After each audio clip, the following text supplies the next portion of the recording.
They say the best wines are built on a foundation of truth and time. For 30 years, I believed our life was the finest vintage in all of Napa Valley. It turns out, my husband built our empire on a foundation of lies, and I was the last to know. This is the story of how I uncorked the truth and let his world breathe until it turned to vinegar.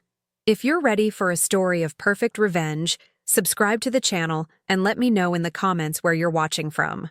Our story begins at Crestwood Estate Vineyards, my life's work. From the outside, it was a masterpiece. I was Eleanor Vance, the quiet COO, the strategic mind who transformed a humble family plot into a multi-million-dollar symbol of luxury. My husband, Julian, was the face, the charming, silver-tongued ambassador who captivated investors and critics alike. I saw us as a perfect pairing. My mind, his charisma. I never craved the spotlight. My satisfaction came from the flawless execution of a 5-year plan, the subtle notes of a perfectly balanced budget. I was the architect of our success, and I trusted him to be its guardian. I believed our partnership was as solid as the old-growth vines that anchored our estate to the earth. My greatest illusion, however, wasn't the business. It was the marriage. 30 years is a long time to build a life with someone.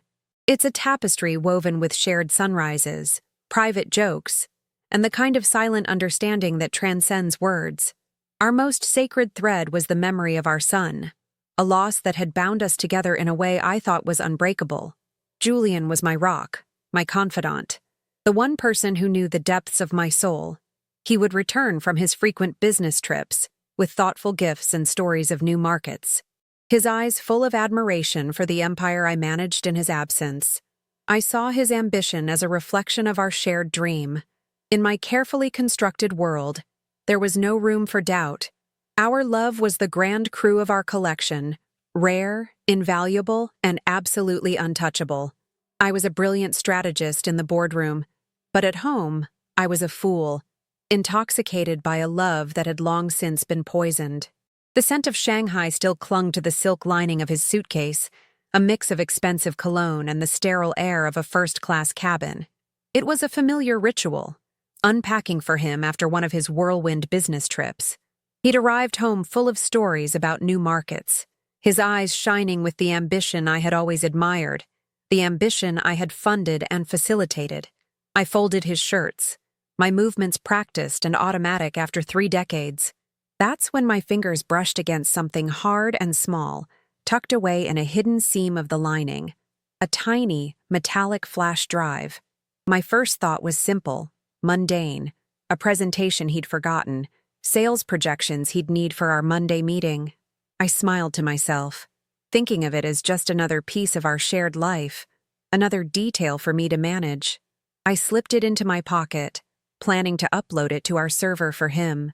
It was a gesture of love, of partnership, an act of trust that, in a few short moments, would detonate the entire foundation of my world. Later that night, with the house settled into a deep silence, I remembered the drive. In the cool glow of my office monitor, I plugged it in. There were no spreadsheets, no market analyses, just a single, solitary folder, locked with a password. A strange chill snaked up my spine. Why would Julian password protect a business file from me? We had no secrets. Or so I believed. My mind raced through our usual passwords. Anniversaries, pet names, the year we founded Crestwood. Nothing.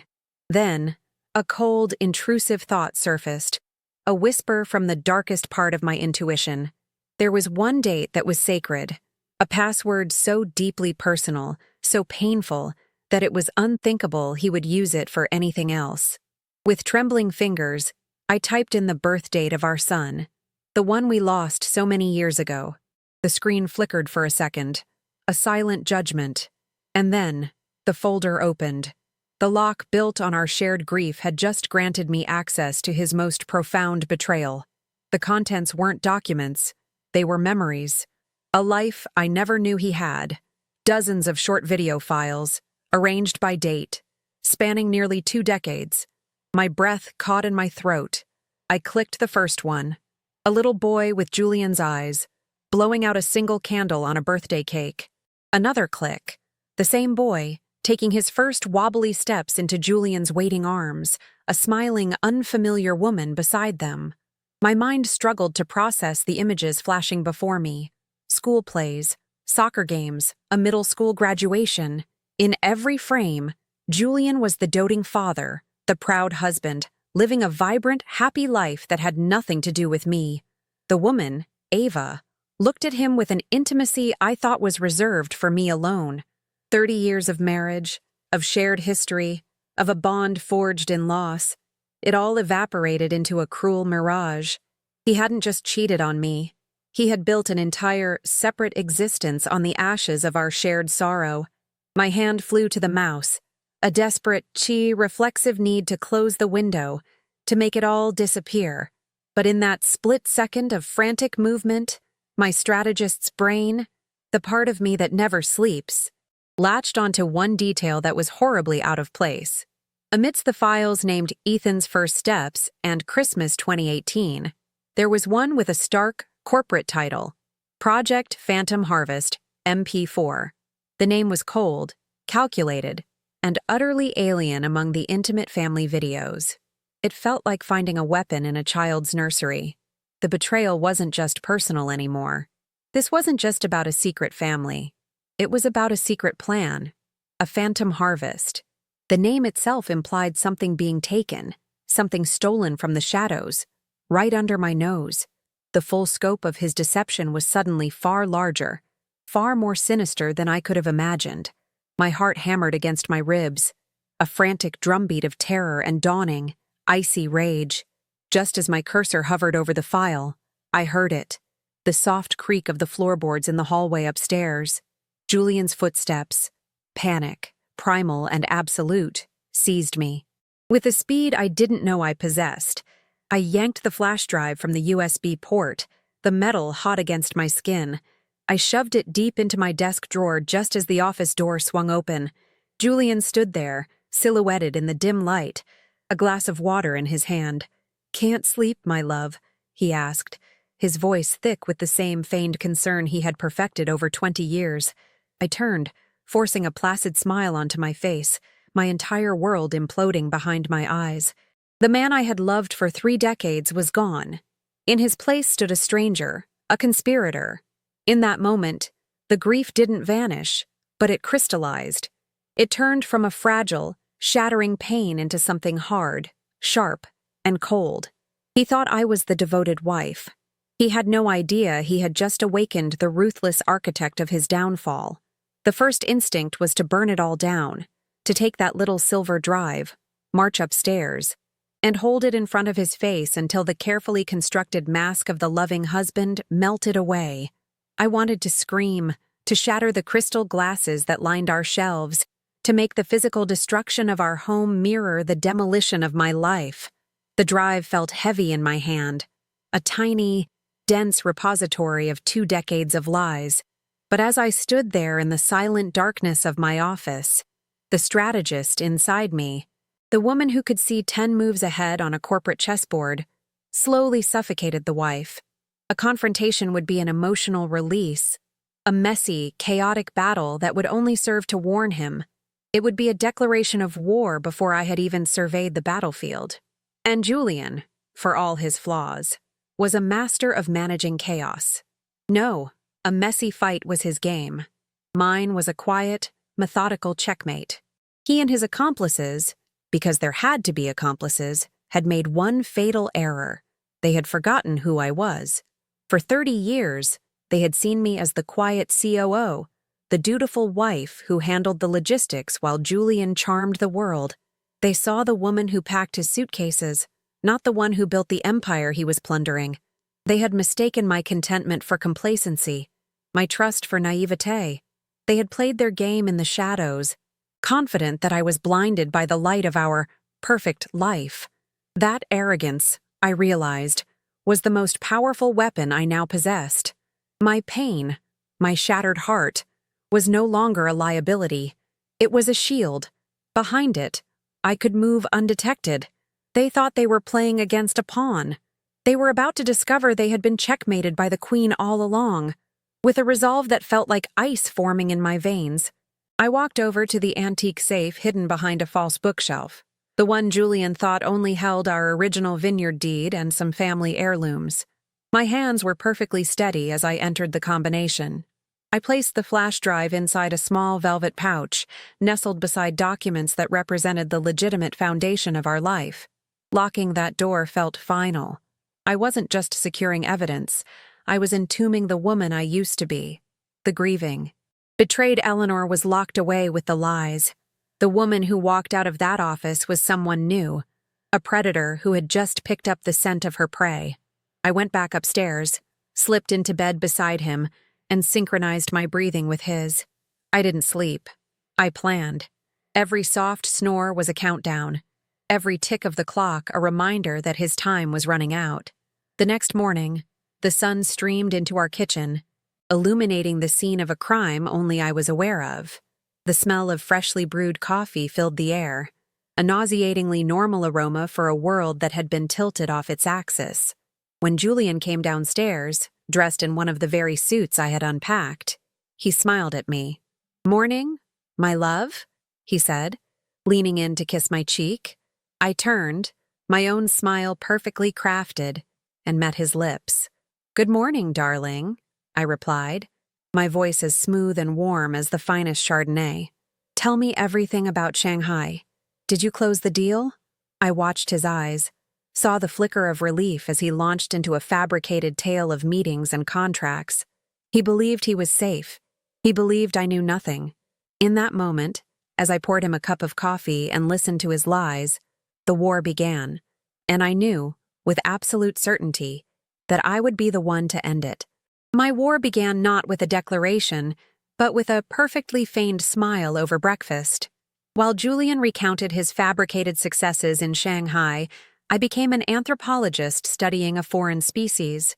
I analyzed the subtle shift in his eyes when he lied, the practiced ease of his gestures, the casual ownership with which he moved through the home I had built.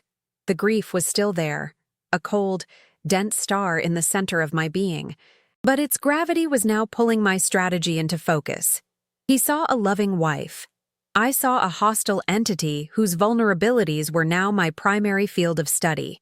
My first objective was clear. I needed a map of his shadow empire. To get it, I would use the very tool he prized most, his own towering ambition, as the key to unlock his secrets. He wanted to expand our empire, and I was about to give him the expansion he so richly deserved. The first move on the chessboard had to be disguised as a gesture of profound trust and forward-thinking vision. During our weekly strategy meeting, with David Finch, our CFO and Julian's best friend, sitting across the table, I proposed my masterstroke. "Julian, darling," I began, my voice filled with manufactured excitement. "Your trip to Shanghai has inspired me.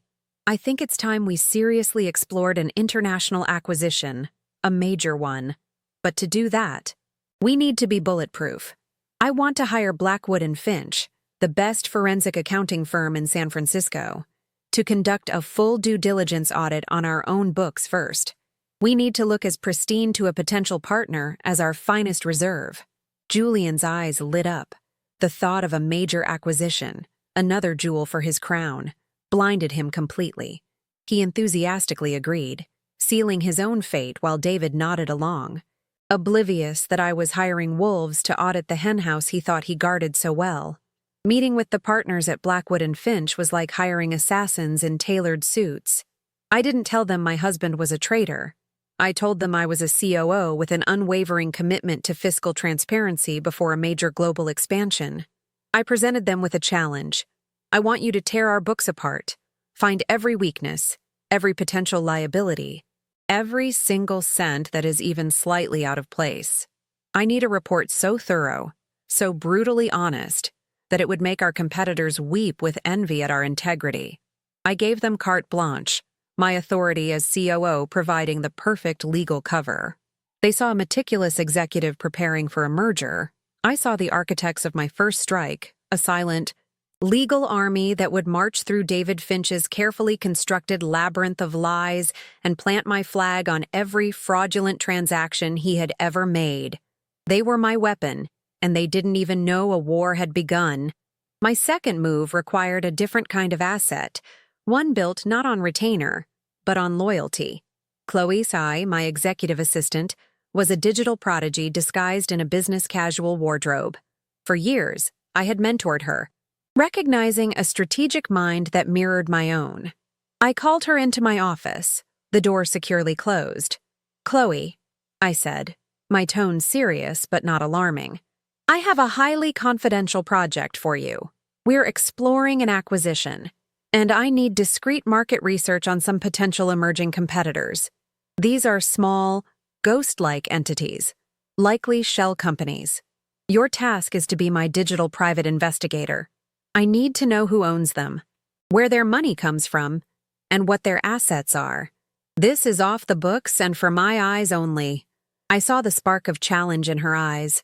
She accepted without hesitation, never questioning the odd request. She was my scalpel, poised to dissect the digital lifeblood of Julian's secret world, and she would do it with a precision I knew I could count on. The audit began with the subtlety of a rising tide. The accountants from Blackwood and Finch descended on our offices, their quiet professionalism a perfect cover for their invasive purpose. David, initially, was the picture of cooperative confidence. He handed over ledgers and server access, believing his digital sleight of hand was too sophisticated for anyone to unravel. I watched him from my office, a predator observing its prey at a watering hole. He saw a routine, if unusually thorough, financial review. He had no idea that every file request, every data query, was a targeted strike guided by my invisible hand. He was so sure of his own cleverness, so certain that his fabricated records were a fortress. He didn't realize that I was the one who had designed the original architecture of our financial systems, and I knew precisely where to look for the hidden doors he had built for himself. With the audit underway, I initiated the psychological phase of my campaign. The target was the fragile bond of trust between two thieves. During a quiet dinner, with the soft glow of candlelight creating a false sense of intimacy, I planted the first seed of doubt. "Darling," I said, swirling the deep red wine in my glass, "I was looking over some of David's quarterly summaries today. He seems a bit stressed. I noticed a few small numerical errors, things he'd normally never miss. I'm sure it's nothing, but with this big acquisition on the horizon, we need him to be at the top of his game." I watched Julian's expression shift from adoration to a flicker of annoyance. I wasn't accusing David of anything malicious. I was merely questioning his competence, a far more insidious attack on Julian's trust. I was framing his co-conspirator not as a partner in crime, but as a potential liability to their shared ambition. The following morning, I executed the counter-move. In our leadership meeting, with Julian present, I turned to David with a warm, appreciative smile. "David, I just have to say, Julian and I were talking last night about how invaluable you are.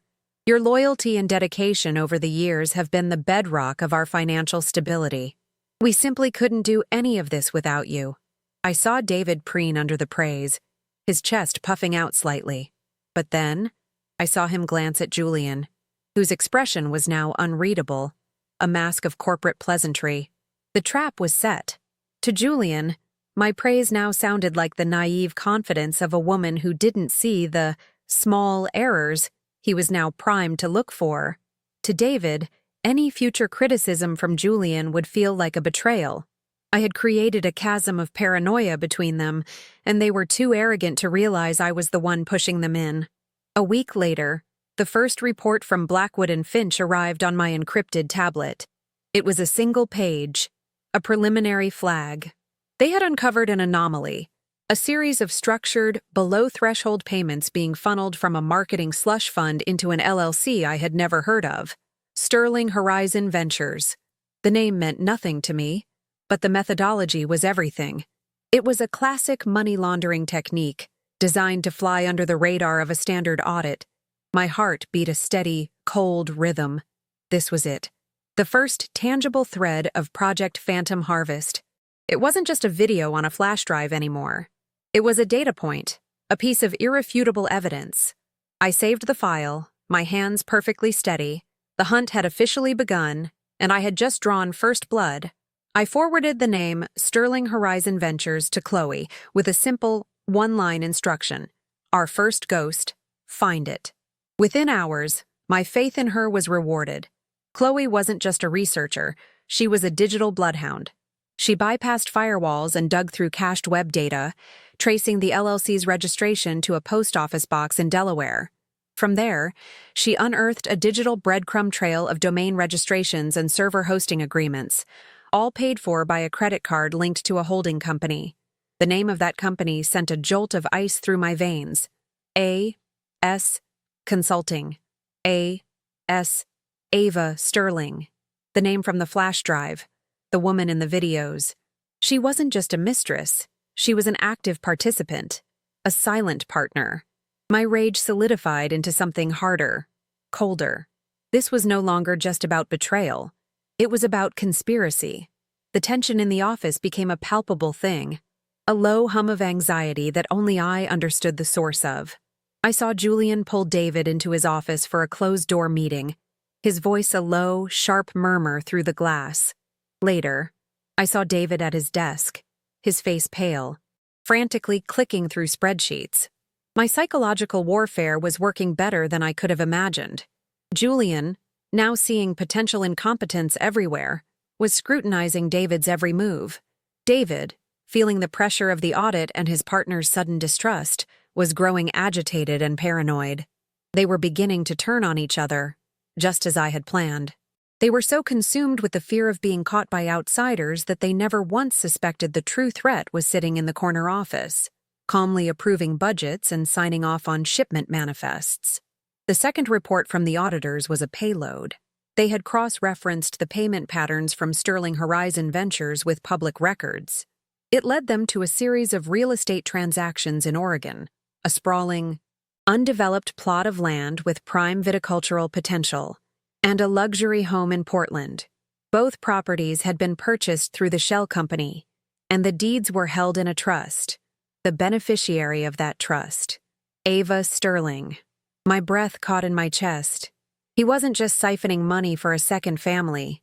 He was building a second empire, a competing winery. He intended to use my money, my knowledge, my life's work, to build a new legacy with her, leaving Crestwood and me to wither on the vine.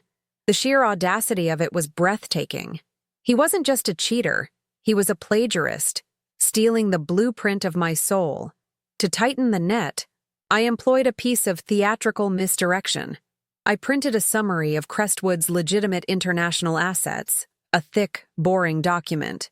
On top of it, I placed a single sheet of paper with the prominent Blackwood and Finch letterhead, detailing some mundane currency conversion protocols. I left the stack on the corner of my desk, knowing Julian would be in my office later to discuss the gala planning. When I returned, the stack was exactly as I had left it, but I knew he had seen it.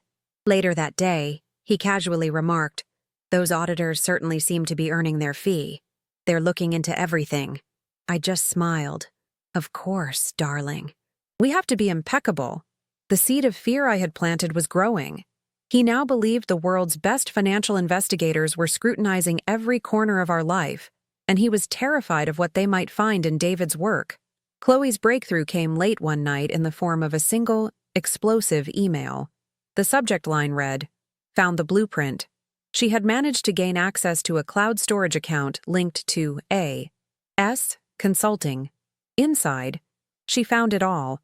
Business plans, architectural renderings for a new winery, soil analysis reports from the Oregon property, and a detailed 5-year strategy. The name of the project file was Project Phantom Harvest, PDF. It was a carbon copy of my original business plan for Crestwood, refined with 2 decades of my innovations. They planned to replicate my success, using my own methods, funded by my own money. They weren't just stealing from me. They were trying to erase me, to replace me with a newer, shinier version. The ultimate betrayal wasn't the affair. It was this, the theft of my legacy. The pressure finally made one of them crack. David, in a state of pure panic, attempted to cover his tracks.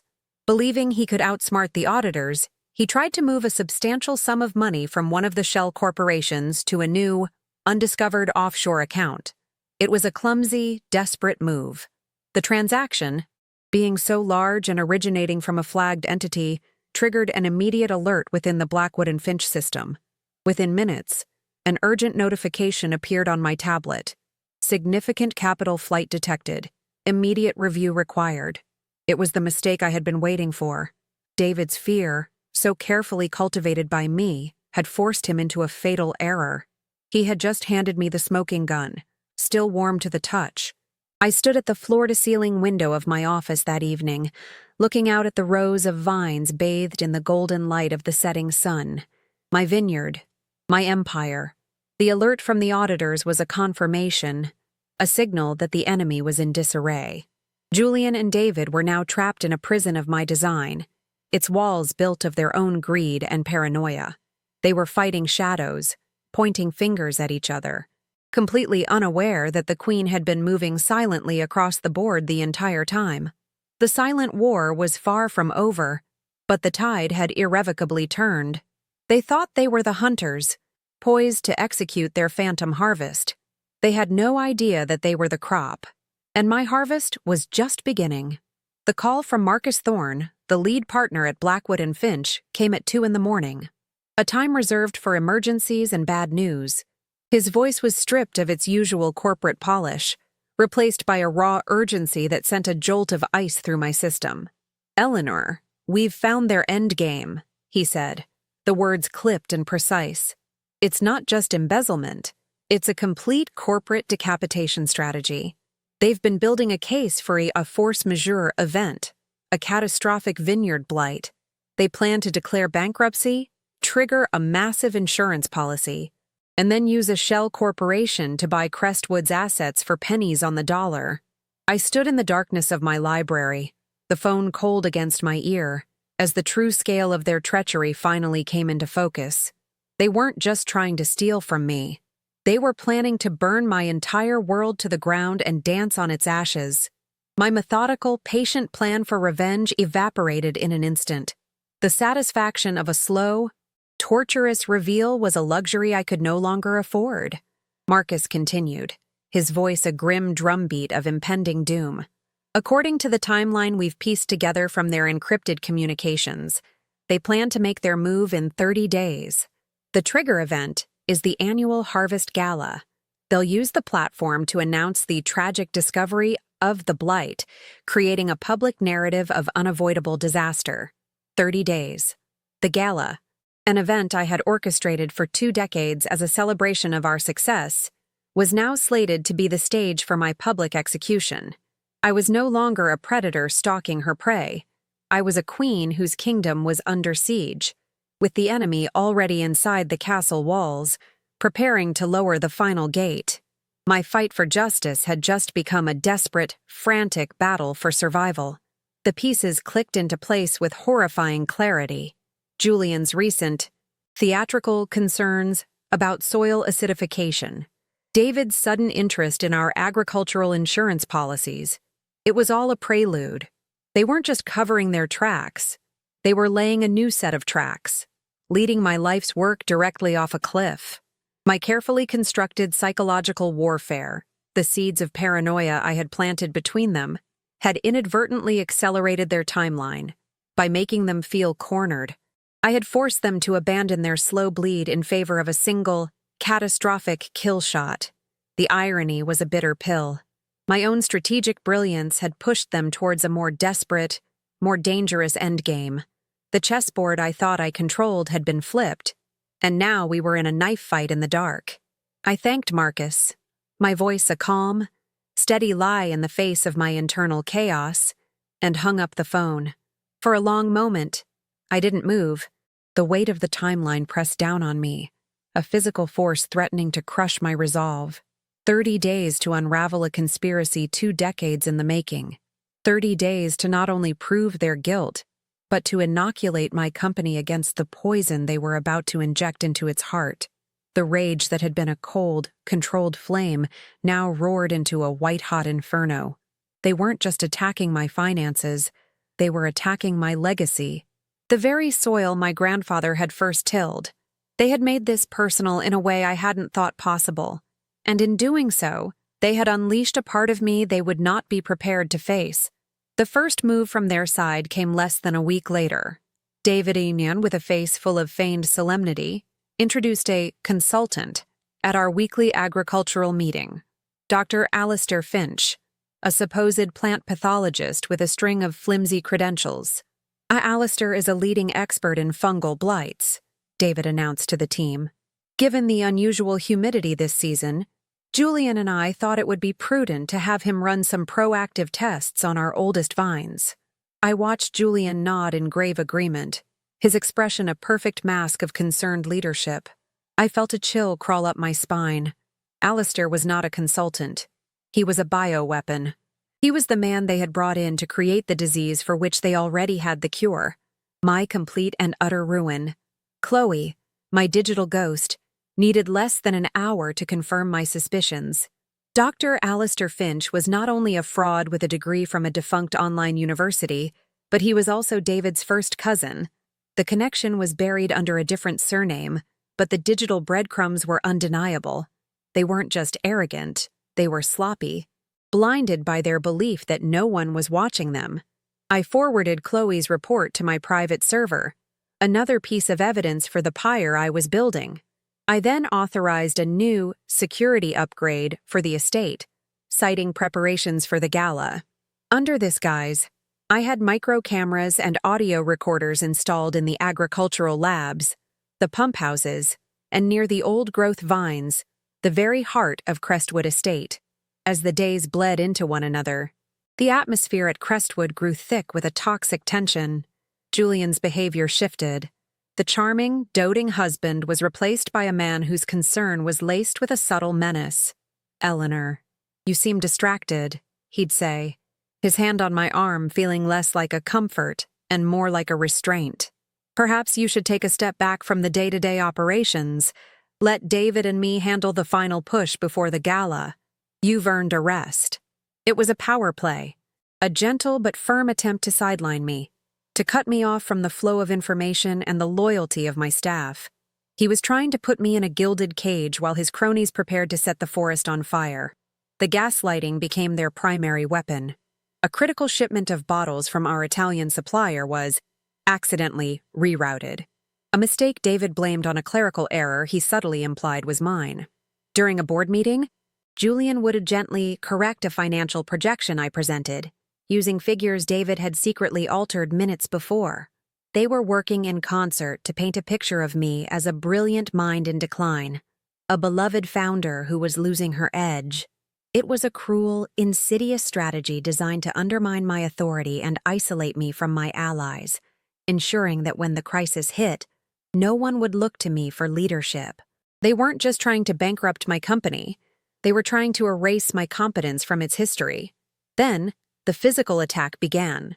It started in Sector Gamma, home to our centennial vines, the original rootstock my grandfather had planted, the living soul of our brand.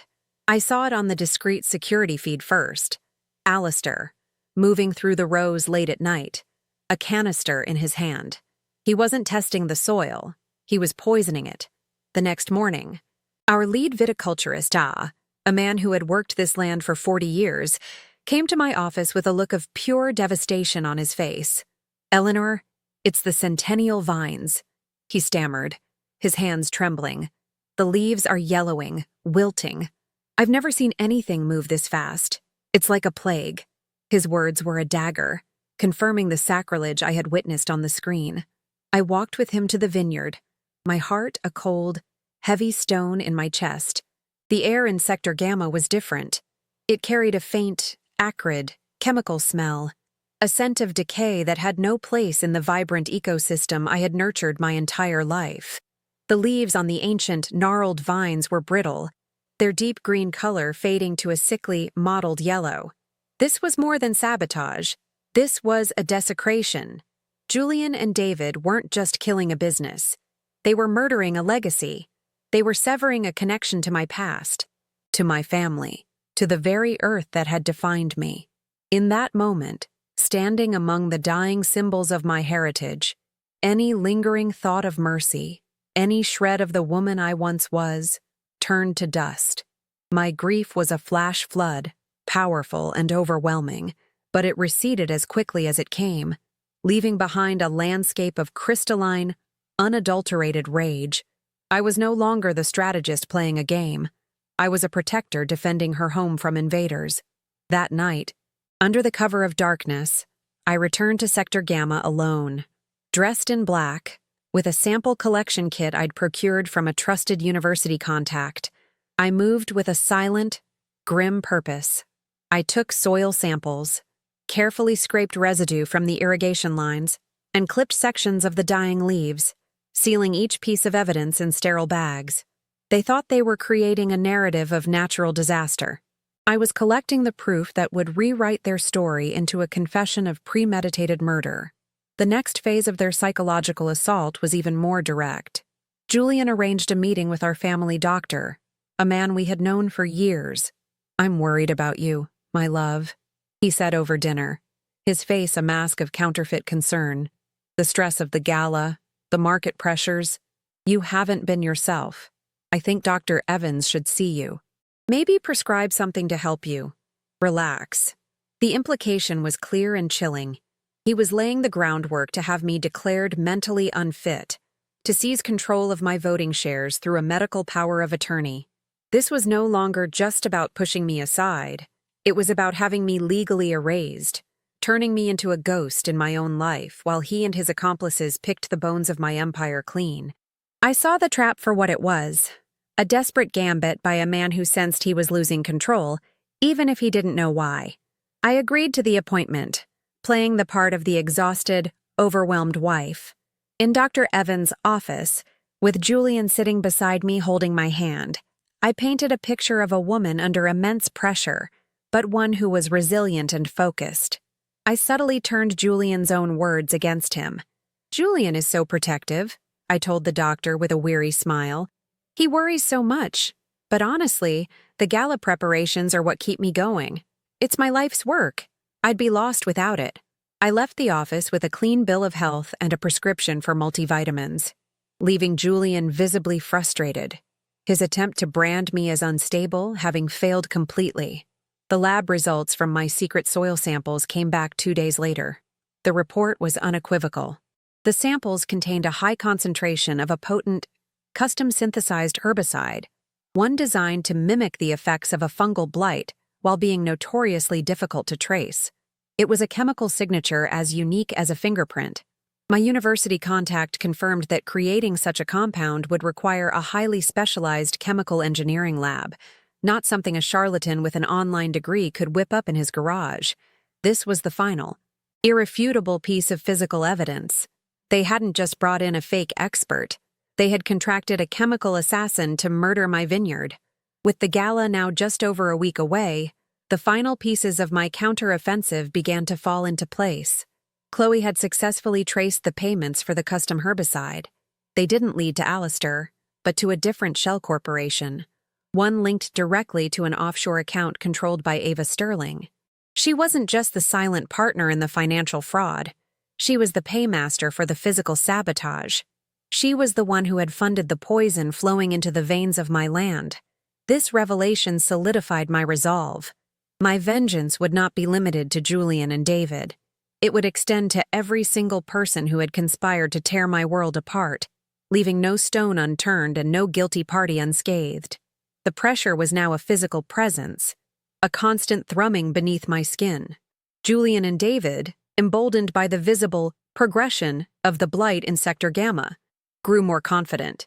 They began holding closed-door meetings with our insurance adjusters and bankruptcy lawyers, finalizing the details of their corporate autopsy. They moved through the winery with the swagger of conquerors, believing their victory was assured. They saw my calm demeanor as a sign of defeat, of a woman who had finally broken under the strain. They had no idea that my silence was not the silence of surrender, but the focused, patient silence of a bomb maker in the final moments before detonation. I spent my evenings not in despair, but in preparation. My war room was no longer just my office. It was a secure, encrypted digital space where I coordinated with my own team, Marcus Thorne and his forensic accountants, Chloe with her digital arsenal, and a small, loyal legal team I had engaged discreetly. We were building a case so airtight, so overwhelmingly documented, that it would not just win in a courtroom, but in the court of public opinion. The Harvest Gala would be their stage, as they had planned, but they were merely the opening act. I was the producer, the director, and the star of the final, devastating performance. The invitations for the gala sat on my desk, the elegant calligraphy a stark contrast to the brutal war plans taking shape on my screen. Julian's name was intertwined with mine above the Crestwood Estate crest. Julian and Eleanor Vance request the pleasure of your company.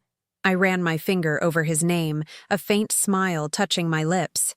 He believed this event would be the culmination of his grand deception, the moment he would finally step out of my shadow and claim his own kingdom.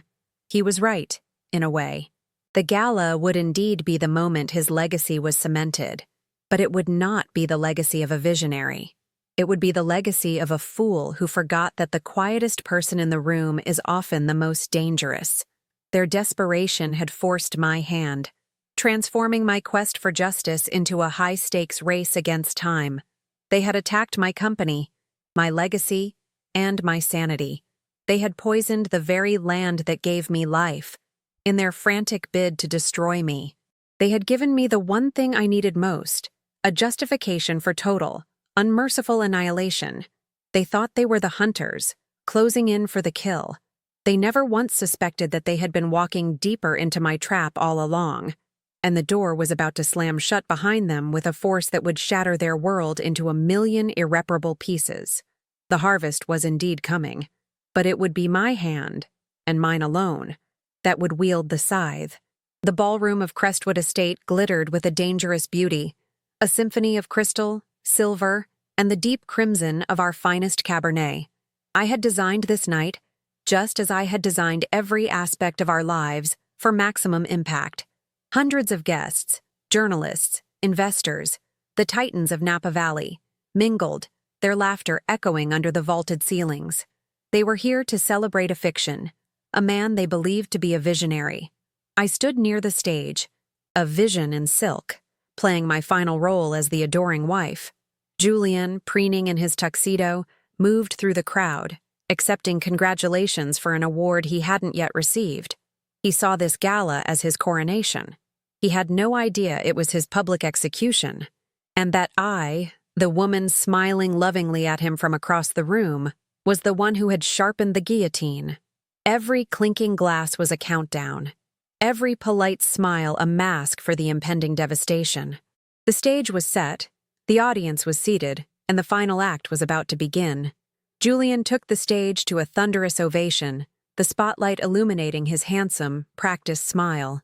He accepted the Vintner Visionary of the Year award, the heavy crystal catching the light. He looked every bit the king of his castle. Then, he began his speech, his voice resonating with false sincerity. He spoke of legacy, of the sacred bond of family, of the trust that formed the bedrock of our 30-year journey. The hypocrisy was so profound, it was almost poetic. Finally, he raised his award high. But none of this, he declared, his eyes finding mine, would be possible without the love, the wisdom, and the unwavering support of my brilliant wife, Eleanor. He raised his glass to me. The room erupted in applause. I simply smiled back, a serene, enigmatic Mona Lisa, as I toasted the man whose world was about to be methodically and publicly dismantled. He thought he was honoring me. In reality, he was delivering his own eulogy. As the applause subsided, Julian turned to the massive screens behind him, expecting a tribute video celebrating his career. The lights dimmed, but the video that appeared was not the one he was expecting. My narration began in my head, a cold, clear voice of command. Now, Chloe. On the screens, a simple, elegant logo for Crestwood Estate appeared. Then, a line snaked from it, connecting to a box labeled Marketing Slush Fund. From there, more lines branched out, weaving a complex web that led to a series of shell corporations: Sterling Horizon Ventures, Apex Global, A.S. Consulting. With each new box that appeared, a figure materialized beside it, a dollar amount, precise to the cent. The final, damning detail was the signature on the electronic transfers. Displayed in stark, high-definition clarity, David Finch. A collective gasp rippled through the ballroom. I watched David, seated at a front table, as every drop of blood drained from his face. He looked like a man who had just seen his own ghost. Before Julian could process the financial exposé, before he could utter a single word of denial, the screens changed again. Ava Sterling's face filled the frame, her expression a mask of terror. My narration continued its silent, triumphant march. This is the masterpiece. Days earlier, I had reached out to her, using a burner phone and a fabricated identity, a private investigator hired by Julian to manage a potential liability. I presented her with falsified documents suggesting Julian was about to pin the entire fraud on her and cut her loose. Her survival instinct did the rest. Now, her panicked voice filled the silent ballroom. A recorded confession from a video call she thought was her lifeline. "It was Julian's idea, all of it," she cried, her words echoing off the crystal chandeliers. "Project Phantom Harvest. He wanted to bankrupt Crestwood, use the insurance money to build a new winery in Oregon with me. He masterminded everything. The name of the project hung in the air, a poisonous vapor. Trapped on stage, the spotlight now a harsh, unforgiving interrogator's lamp. Julian's composure finally shattered. The charming visionary vanished, replaced by a cornered, panicked animal. His eyes darted around the room, finally landing on his co-conspirator. "He's lying," Julian screamed into the microphone, his voice cracking, pointing a trembling finger at David. "David Finch did this. He manipulated the books. He cooked up this insane scheme. I trusted him, and he betrayed me. He betrayed all of us. It was the move I had anticipated. The final desperate act of a narcissist throwing his pawn to the wolves, but the pawn was no longer willing to be sacrificed. David, seeing his entire life imploding, leaped from his chair, his face a contorted mask of fury. "You liar!" he shrieked, his voice raw with betrayal. "You ordered me to do it. Every transfer, every shell company. I have the emails, Julian. I have proof of everything." The two men, once partners in crime, were now tearing each other to shreds in a spectacular, humiliating implosion. The ballroom descended into chaos. The elegant facade of the evening was ripped away, revealing the ugly, rotten core of greed and betrayal beneath. Guests were on their feet, their phones held high, recording the public disintegration of two of Napa's most prominent figures. Through the commotion, I saw them, the quiet, unassuming men and women in dark suits entering from the side doors. Marcus Thorne's people, federal agents. I had given them the entire case file that afternoon, a gift-wrapped conviction. They moved with a calm, deliberate purpose through the pandemonium, their paths converging on the stage and the front table. I remained seated, a perfect island of stillness in a sea of turmoil, watching the final, beautiful, and inevitable conclusion of my carefully laid plans. My war was over. ¿Te está gustando esta historia? Deja un like y suscríbete al canal. Ahora continuamos con el video. The agents reached the stage first. They flanked Julian, their presence a stark, brutal reality against the festive backdrop of the gala. He didn't resist. His rage had evaporated, replaced by a hollow, vacant shock. As they led him down the steps, his eyes scanned the crowd, desperately searching, until they found mine. In that final, shared glance, I saw it all. The dawning comprehension, the horrified recognition of the woman he had so fatally underestimated. He finally understood that his phantom harvest was never a match for my silent, patient war. I offered him nothing. No flicker of triumph, no hint of pain, just a calm, steady gaze of absolute finality. A few feet away, David was being handcuffed, his head bowed in utter defeat, his shouted threats and promises of proof dissolving into pathetic sobs. The room, once filled with applause, was now held in a stunned, reverent silence. I took a slow, deliberate sip of my wine, the 20-year-old Crestwood Reserve. It had never tasted better. The phantom harvest they had planned was a cheap imitation, a scheme built on theft and decay. My harvest, tonight, was one of truth. I hadn't just exposed a crime. I had performed a necessary surgical excision of a cancer that had been growing in the heart of my vineyard for 2 decades. I had protected my legacy, my family's land, and my own soul. As the flashing lights of the police cruisers painted the ballroom in strobes of red and blue, I felt a profound sense of peace settle over me. I was not the victim of a betrayal.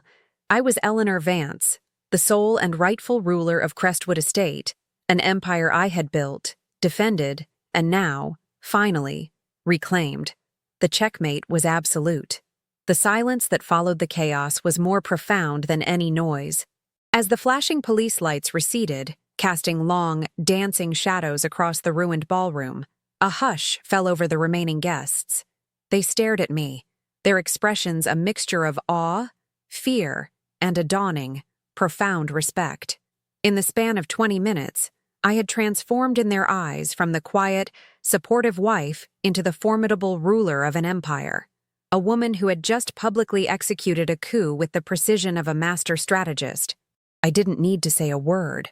My calm demeanor, the steady hand with which I held my wine glass, was my victory speech. The war was over, and the battlefield was littered with the reputations of men who had forgotten that the most dangerous ground to stand on is the space between a queen and her throne. They had sought to erase me, but in their arrogance, they had only succeeded in immortalizing me as the woman who had single-handedly saved Crestwood Estate from its own king. The next morning, the story was not just local news, it was a national business headline. The Napa Night of Knives. One journalist dramatically dubbed it. But I moved faster than the media.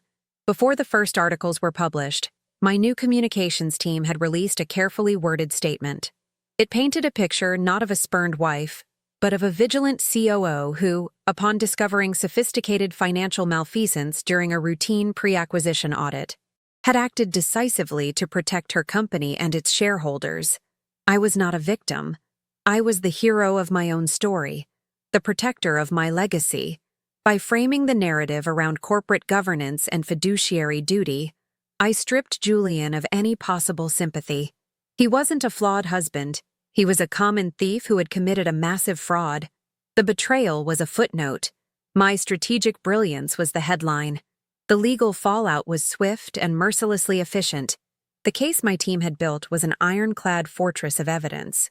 Chloe's digital forensics, Blackwood and Finch's impeccable audit trail, David's panicked emails, and Ava's tearful video confession formed a perfect circle of guilt from which there was no escape. Julian and David, stripped of their assets and facing a mountain of federal charges, turned on each other with a pathetic, venomous fury, their conflicting testimonies only serving to dig their graves deeper. They were denied bail, deemed extreme flight risks. Their downfall wasn't a prolonged, dramatic trial. It was a quiet, bureaucratic annihilation. They were sentenced to decades in federal prison, their names forever scrubbed from the history of Crestwood Estate and relegated to a cautionary tale whispered in the boardrooms of Napa Valley. They had built a 20-year conspiracy, and I had dismantled it in 30 days. Ava Sterling, the ghost in their machine, met a quieter but no less definitive fate. In exchange for her full cooperation and testimony, she avoided prison time, but her life as she knew it was over. She was financially ruined, her professional reputation destroyed, and she was left to pick up the pieces of a life built on a foundation of lies. I felt nothing for her, not pity, not anger, just a cold indifference. She was a co-conspirator who had made her choice. My only concern was for the boy, Ethan, the innocent casualty in his parents' war of greed. He was a loose thread I knew I would have to address, but not out of sentimentality. It would be a final, strategic move, a demonstration of a power so absolute that it could afford to be merciful. For now, Ava was simply a ghost, banished to the shadows where she belonged. Back at Crestwood, I performed a corporate exorcism. Armed with the court's fraud judgment, my legal team moved with surgical precision. We nullified every contract Julian had signed in the last 5 years, clawed back every asset purchased with stolen funds, and dissolved the web of shell corporations he and David had so painstakingly constructed. I convened an emergency board meeting, presenting the unassailable evidence of the conspiracy. There was no debate. I was granted unilateral authority to restructure the company.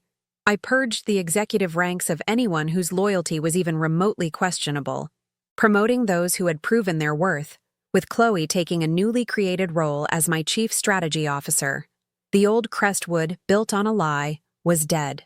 The new Crestwood, forged in the fires of truth, was entirely and irrevocably mine. My first act as the sole leader was not in the boardroom, but in the soil. I walked through Sector Gamma, where the centennial vines stood like skeletal sentinels, their poisoned leaves rustling in the wind. The sight no longer filled me with grief, but with a fierce, protective resolve. I brought in the world's leading soil remediation experts and viticulturists, sparing no expense to heal the wounded earth. We would uproot the dead vines, cleanse the land, and replant, grafting new life onto the ancient rootstock. It was a slow, expensive, and arduous process, but it was a necessary one.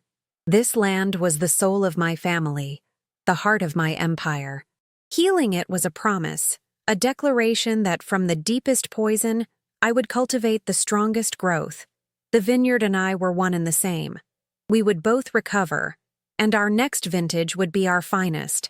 The culture of Crestwood transformed overnight.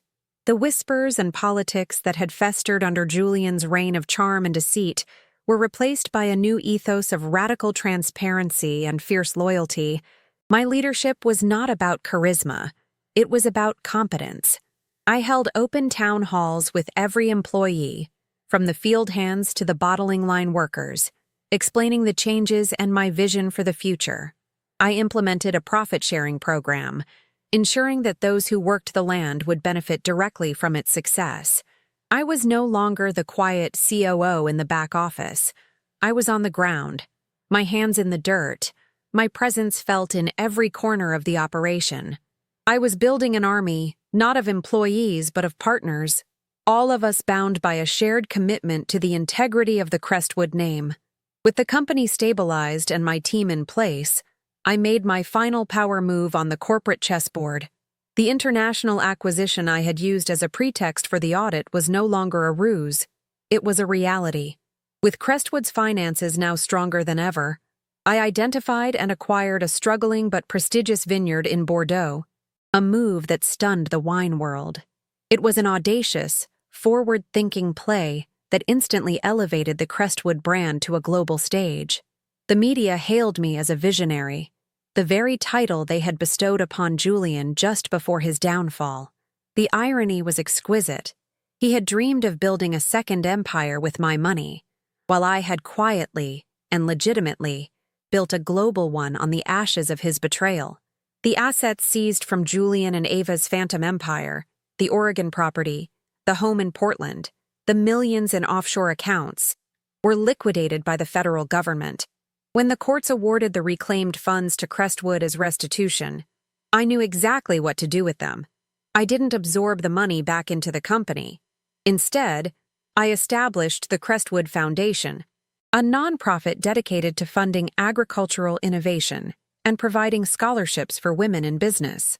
I took the proceeds of their greed and transformed them into a legacy of growth and empowerment. Every dollar they had stolen to build their monument to deceit would now be used to build a better future, a final, poetic justice that would echo long after their names were forgotten. I never visited Julian in prison. I never read his letters or accepted his calls. He ceased to exist for me the moment the handcuffs closed around his wrists. His fate was a matter of public record, a series of sterile legal documents detailing the slow, grinding decay of a man stripped of his power and his freedom. He was no longer a husband, a traitor, or a villain.